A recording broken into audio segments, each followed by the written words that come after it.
이 문제는 이번 수능 15번 문제에 해당이 되고 조금 빠르게 풀어보도록 하겠습니다.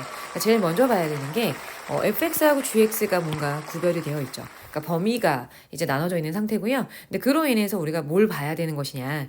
hx에 관한 얘기를 할 것인데 얘가 gt하고 그다음에 ft에 관한 얘기를 하고 있고 극값에 관한 얘기를 하고 있습니다. 그럼 일단 여기서 말하는 hx라고 하는 걸 양쪽을 미분해 보면 어떨까라는 생각이 먼저 들고요. 그렇다라고 하게 되면 h'x라고 하는 부분이 밑에 숫자 위에가 문자이기 때문에 gx 그 다음에 마이너스 fx라고 하는 식으로 나올 수 있었겠죠. 그러면 그 값을 갖는다라고 하는 거는 얘가 이제 0이 되느냐, 뭐 0보다 크냐, 부호 변화가 있느냐 이런 것들을 조금 따지셔야 되잖아. 근데 일단 얘라고 하는 식을 먼저 건드려 보면 어떨까라는 생각이 들고요. 그거에 관해서 이제 식을 조금 나타내 보면 범위를 조금 나눠 보도록 하겠습니다. 그러면 공통된 범위에 대해서 얘기를 해보자면 x가 마이너스 1보다 작았다라고 생각했을 때 그때 gx라고 하는 거는 이 부분에 관한 얘기를 할 수 있을 것이고 그때 fx라고 하는 건 얘에 관한 얘기를 할 수가 있겠죠. 그래서 두 개를 뺐다라고 생각하면 x의 제곱에다가 플러스 ax 플러스 a가 나오는 상태라고 볼 수가 있고 두 번째 경우는 x가 마이너스 1보다 크거나 같고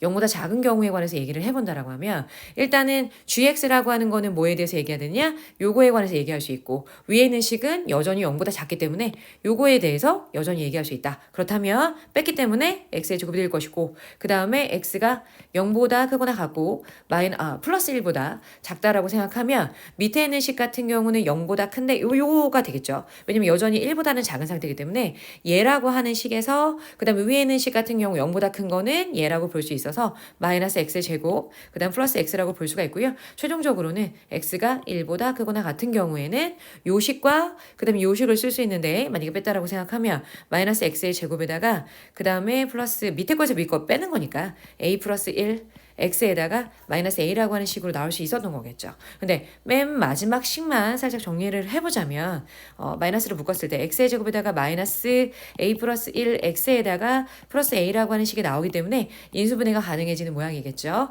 x 마이너스 1하고 x 마이너스 a가 나왔다고 볼 수가 있습니다. 그러니까 선생님이 굳이 이거를 그린 이유는 뭐냐면 그러니까 이렇게 나눈 이유는 얘를 그려보기 위함이에요.